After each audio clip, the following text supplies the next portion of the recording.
est-ce que je serais intéressé pour le rachat de son entreprise? Où je dis ouais, je souhaiterais m'agrandir. Et elle me dit justement, je pense que ouais, ça peut être pas mal pour vous, pour un agrandissement. J'ai vu son bilan, on a longuement discuté, c'était très enrichissant, mais au final, son tarif était trop cher. Du coup, j'ai dit non, je peux faire me mettre à l'écart, je peux faire m'enlever de cette, de cette proposition gentiment.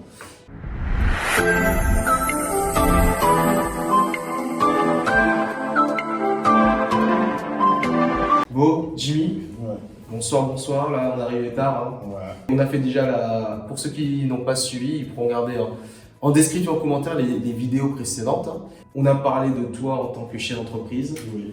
qui est en Île-de-France. Tu es en Île-de-France, tu as créé une première agence dans le domaine des centres auto et moto. Tu as créé une deuxième agence, encore une fois, dans le centre auto-moto. Là, tu t'es dit non, je ne vais pas créer une troisième agence, je vais racheter une troisième société. Donc, tu vas faire le rachat pour la troisième société. Donc, aujourd'hui, on va parler précisément de cette question de cette reprise. Donc, la société, comment tu as connu, c'est quoi le motif de la cession? Donc, on va vraiment se focaliser dans cette vidéo sur ta volonté de consolider en interne et de faire justement cette croissance externe avec le rachat d'une société cible. Donc, Jimmy, aujourd'hui, tu nous as parlé que tu veux vraiment focaliser sur ton groupe, d'accord? Tu veux créer quelque chose de qualité, tu veux consolider le groupe. Maintenant, la question qui se pose, c'est déjà pour la partie sourcing, comment tu as été au courant de cette entreprise qui était à vendre? En fait, c'est la patronne, la gérante, qui m'a contacté directement à mon agence et elle a laissé un message en disant de la rappeler et du coup je la rappelle et c'est là qu'elle m'annonce que voilà, elle décide de partir à la retraite. Elle est fatiguée, ça y est. Elle est fatiguée. Elle veut tirer sa révérence. Et ce que je comprends, hein, parce que voilà, le métier est très éprouvant, arrivé à un certain moment, ben oui, on lâche, hein, on arrête. Et du coup, elle me dit voilà, que est-ce que je serais intéressé pour le rachat de son entreprise. Du coup, ça a été un honneur pour moi, hein, voilà, un très grand plaisir, parce que du coup, une collègue que j'ai pas eu l'occasion, je la voyais en véhicule, comme ça, on se faisait des petits coucous, voilà. Mais sans plus, on n'a pas eu l'occasion vraiment de discuter, d'apprendre à se connaître, mais là, sans vraiment avoir ce partage-là, elle m'appelle, elle me propose ça, alors du coup j'étais très flatté. Et là, voilà, je lui dis, au contraire, oui, ça peut m'intéresser. Parce que du coup, je dis, ouais, je souhaiterais m'agrandir. Et elle me dit, justement, je pense que ouais, ça peut être pas mal pour vous, pour un agrandissement. Du coup, voilà, ça s'est fait comme ça. D'accord. Donc du coup, au niveau du sourcing, finalement, c'est du privé, c'est ton réseau. Aujourd'hui, c'est pas une offre publique, hein, donc c'est pas sur les différents sites d'annonces. Donc du coup, au niveau du sourcing, elle est venue à toi, et donc c'est du privé, c'est du bouche à oreille, d'accord? Voilà. Souvent, c'est le mieux d'ailleurs. C'est ce qui fait fonctionner toutes mes agences aujourd'hui, je dirais, en majorité. Alors, pas totalement, mais en majorité. D'accord, donc le bouche à oreille, du coup, au niveau de ce sourcing-là. Le motif de la cession, c'est un départ à la retraite. Oui, Voilà. on départ à la retraite, exactement. Du coup, cette dirigeante, elle est dirigeante et propriétaire, je suppose. Dirigeant et propriétaire, exactement. D'accord. En termes de propriétaire, elle est toute seule ou il y a des associés? Alors, elle est toute seule. Ok, donc c'est déjà plus facile en termes de décision. Exactement. Et pourquoi plutôt toi? Elle n'a pas d'enfant? Parce que des fois, il faut se poser cette question.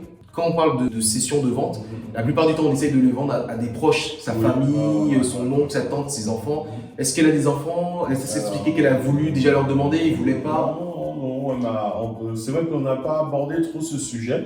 Simplement, elle m'a dit bon là qu'elle a son niveau, si moi je ne serais pas intéressé, qu'elle va plus mettre l'offre pour le public après, hein, faut que sur différents sites, la CCI et ainsi de suite. Mais non, elle m'a pas parlé de quelqu'un de la famille ou de proche qui veut reprendre. Elle a directement pensé à moi en fait. Alors du coup, c'est pour ça que je dis que j'étais très flatté qu'elle puisse m'appeler parce que du coup, j'aurais pas pensé malgré qu'on soit collègues et qu'on soit en véhicule, je dis il n'y a pas eu Il n'y a pas eu de rapprochement plus que ça. Plus que ça, alors D'accord. qui fait que ça a été vraiment très flatteur de m'appeler, déjà de prendre ce temps de m'appeler et de me faire cette proposition, quoi. Non, mais ça c'est très bien. Ce qu'il faut voir, c'est que vous voyez, comme là, c'est un exemple, hein, au niveau du sourcing, des fois, quand dans un secteur d'activité, vous êtes connu et que vous êtes dans la même ville, lorsqu'il y a une vente qui va se faire, souvent, il y a des collègues, des confrères qui peuvent vous appeler et vous tenir au courant du fait qu'ils souhaitent partir à la retraite et que ils peuvent vous favoriser parce que ils ont entendu parler de vous, vous avez une bonne réputation et souvent, il y a une chose que tu n'as pas précisée, mais je vais le préciser, il y a aujourd'hui un salarié et ce salarié, oui, voilà, aujourd'hui il y a ce salariat. Il faut quand même savoir une chose aussi, hein, quand on cède une entreprise, quand on la vend, certaines fois il y a des priorités par rapport aux salariés. Exactement. Qui peuvent aussi reprendre en priorité l'entreprise. Donc c'est un élément que je précise pour certains qui ne le savent pas. Bah ouais, exactement. Donc ça, elle veut protéger entre guillemets sa salariée et je pense en me connaissant, elle se dit bon, je pense qu'il fera le bon choix pour elle. Tout à fait. Voilà. Après, il faut aussi préciser une chose, c'est que aujourd'hui, c'est amusant, mais c'est une réalité. Pourquoi aussi elle t'a choisi, c'est que son salarié, c'est la maman aussi de ton salarié à toi. Ouais. Voilà. Donc ça fait qu'il y a déjà, vous voyez, le relationnel. Il y a déjà un lien. Voilà, il y a déjà un lien. Aujourd'hui, Jimmy a un salarié et ce salarié-là, en fait, c'est la fille du salarié qui est chez celui qui va vendre. Ouais. Voilà. Donc, vous voyez, il y a une question aussi de relationnel qui fait qu'on pense aussi à vous. Donc ça, c'est très important. Là où il faut faire attention, c'est ce que je lui ai dit à Jimmy en off, hein, c'est que c'est pas parce que c'est quelqu'un qui vous apprécie et qui a du relationnel qu'il faudra pas faire cette partie de vérification, d'audit juridique, financière, social, toutes les audits pour vous assurer que tout se passe bien dans des bonnes conditions.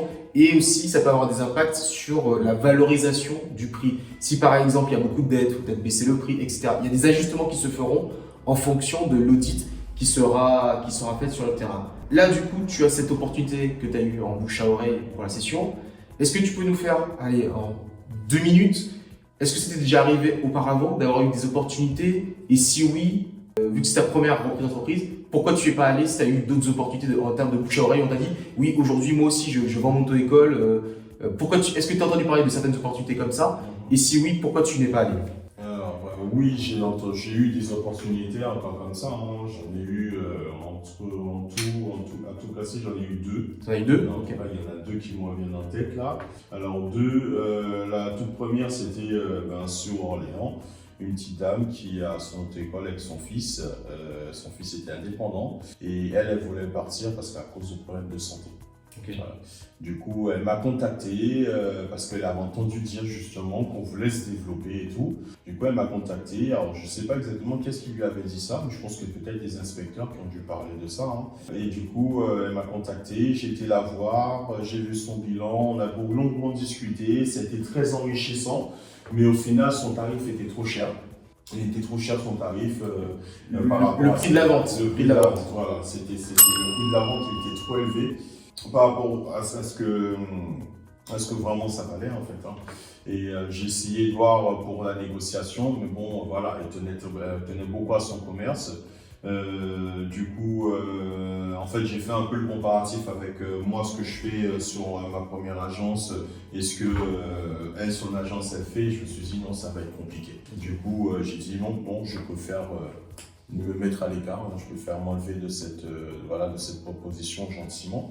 Cette personne est restée quand même pendant un bon 2 ans. 2 ans sur la vente. 2 ans sur la vente à me relancer, à baisser les prix, mais en fait, je me suis dit non, je ne vais pas me lancer. Après, il y avait aussi le secteur, ça me faisait en fait trop de route, je suis déjà habitué à Orléans et tout, donc je me suis dit en termes de logistique, ça va être compliqué. Il fait que j'ai lâché l'affaire. Et la deuxième, c'était sur le secteur de Bretigny, où j'ai eu une très bonne proposition qui était très très intéressante. Je suis allé visiter, super locaux, le concept, le lieu était bien, c'est dans un terminus de bus carrément, la gare qui est à côté, qui n'est pas loin. Le local sous un bâtiment, il y a toute une cité autour, c'est-à-dire qu'il y a de la clientèle, il y a ce qu'il faut, mais au final, en termes de tarifs, un petit peu élevé. Mais bon, après moi, voilà, je me suis dit, je vais pas trop négocier, mais bon, voilà, je vais rester sur son tarif, je vais voir ce qui est possible. Malheureusement, en fait, je voyais un petit peu, on va dire, ce côté de ne pas vouloir négocier le prix, c'était problématique. Je ne pouvais pas sortir cette somme, c'était pas possible. Et par la suite, il a voulu baisser le prix encore. J'ai dit, même il baisse, je vais essayer de voir. J'avais espoir, j'avais beaucoup d'espoir, mais au final, bon, la vente n'était pas faite pour moi. D'accord. Parce que ça a été vendu ça a été acheté par quelqu'un d'autre qui a pris son temps mais qui a fait l'achat. Donc du coup c'est là que aussi je vois il y a une réalité qui se fait, c'est que quand une vente, quand il y a une situation comme ça, si c'est vraiment pour toi, ça se fait. Si c'est pas fait pour toi, ça se fait pas. Voilà. Ah bah écoute, on va revenir sur deux exemples et on va prendre des points intéressants des deux exemples. La première opportunité qui était à Orléans, finalement, ce que je retiens, c'est que de toutes les manières, tu y allais, mais en termes de distance, c'était trop loin de toute façon. Ouais. Donc, heureusement que tu t'es mis à l'évidence que quand vous décidez aussi, il faut prendre en compte, notamment quand j'accompagne les repreneurs sur la question de zone de chalandise, jusqu'où vous êtes prêt à aller et les conséquences en termes de logistique. Donc, du coup, je t'aurais déconseillé directement quand on aura vu ça en termes de logistique. Ouais, oui. Après, tu constates aussi une chose, c'est que souvent, on te donne toujours un premier prix et quand le prix n'est pas ou est trop élevé, en tout cas il n'est pas correct, il n'est pas corrélé à une réalité, il est trop élevé, ça se vend pas. C'est comme un bien immobilier, si c'était trop cher, ça se vend pas. Et donc du coup, des fois il faut être patient et vous avez vu, ils sont restés 2 ans et ils t'ont suivi pendant 2 ans. C'est-à-dire que eux, pendant 2 ans, ils n'ont pas trouvé des gens qui voulaient acheter aussi. Ils n'ont pas trouvé, voilà. Donc ce qui veut dire que des fois, quand vous avez un prix en tête qui est justifié que ça ne vient pas, des fois c'est pas fait pour vous, ou vous laissez le temps de négociation. Donc, zone de chalandise pour savoir est-ce que l'entreprise, dans votre stratégie, elle est assez près ou assez loin au niveau de la distance. Deuxièmement, il faut laisser des fois le temps de la négociation pour pouvoir faire baisser le prix. Et mécaniquement, avec le temps, ça descend. Donc, comme on dit, reprendre une entreprise, ça peut être aussi un travail de longue haleine. Donc ça c'est pour la première. La deuxième, à Bretigny, j'ai envie de te dire que le prix est un peu excessif, il ne voulait pas négocier. Déjà, un vendeur qui n'est pas prêt à négocier, c'est dommage parce que des fois, quelques milliers d'euros peuvent changer une non-vente à une vente. Bon, visiblement, il n'était pas ouvert. Donc, ce qu'il faut retenir, c'est qu'on peut toujours négocier le prix, vu que lui-même, il a diminué le prix. Maintenant, il faut voir qu'on peut négocier le prix, mais après, on peut des fois négocier les modalités de paiement. Le paiement plusieurs fois. Oui. On peut aussi des fois négocier comment on appelle ça, des earn-out, c'est-à-dire des compléments de prix en fonction du chiffre d'affaires, des résultats, des indications de performance. Donc il y a beaucoup de choses qui peuvent être aussi faites. Mais bon, tu n'as pas forcément aussi cette expertise-là. Ce qu'il faut comprendre aussi, c'est que tu as pu voir en tout cas que oui, il peut y avoir des prix. Ça peut être long, ça peut se négocier. Et finalement, en réalité, comme sur la plupart du temps, le calendrier de vente voulu par le cédant, donc le vendeur, et la réalité, il y a toujours un décalage. Tu as bien vu, certains ils sont venus te voir sûrement te dire oui, mais c'est pressé, et tu as vu que 6 mois plus tard, il n'a toujours pas vendu. 1 an plus tard, il n'a toujours pas vendu. Voilà. Ça, c'est la réalité du marché. C'est à vous de vous fixer le cadre, et certaines fois, il faut toujours avoir 2 ou 3 cibles en même temps dans votre cahier des charges pour vous donner le temps de vous dire que ok, j'ai passé 12 mois, mais à la fin, peut-être sur les 3, j'en aurai peut-être au moins une en fait. Ouais. Voilà. Parce que du coup, ça va permettre d'optimiser le temps. Parce que quand tu as déjà passé une année sur une affaire, que tu le veuilles ou non, c'est une année que tu as passé sur une affaire en fait. Donc si tu en avais peut-être eu 3 ou 4 en même temps, c'est pas parce que tu négocies avec 3 ou 4 que tu vas acheter les 3 ou 4. Mais au moins, tu sais qu'à la fin des 12 mois, au moins tu en auras une. Donc ça, c'est une bonne chose à retenir aussi de façon pratico-pratique. Maintenant, par rapport aujourd'hui, avec tout ton recul de ces 2 expériences-là, comment tu te vois attaquer cette nouvelle opportunité de reprise d'entreprise? Est-ce que toi, est-ce que tu as déjà fait la visite? Tu as déjà fait la visite ou pas? Oui, j'ai déjà fait la visite. Ok, tu as déjà fait la visite. Aujourd'hui, est-ce que tu as déjà fait une lettre d'intention pour dire que tu vas acheter ou pas? Pour l'instant, en fait, non. Ok. Non, du tout. Est-ce que tu as fait des audits pour vérifier les informations que tu as reçues? Non, c'est ce que je voudrais. Dans tous les cas, c'est la prochaine étape, de faire un audit pour être sûr, est-ce que c'est concret, est-ce que je peux me lancer dessus, parce que bon, quand même, c'est un projet, l'achat d'une entreprise, c'est pas rien, on peut pas prendre ça à la légère, c'est quelque chose que, ça a son importance, du coup, faut savoir où on met les pieds. Ok, donc pour terminer et te poser cette dernière question, est-ce qu'aujourd'hui, pour cette 3e opportunité de reprise d'entreprise, est-ce que tu te sens prêt à y aller Et si oui, qu'est-ce qui ferait aujourd'hui que tu validerais cette reprise d'entreprise? Alors, si je me sens prêt, oui. Et qu'est-ce qui ferait que je validerais, c'est que les audits donnent un résultat qui me dit que c'est bon, on peut y aller. Alors, on voit qu'il n'y a pas de risque, que c'est quelque chose de viable, où on peut se lancer. Il y a quelque chose à faire. Parce qu'après, tout le reste va être aussi le boulot qu'on va fournir après. Hein.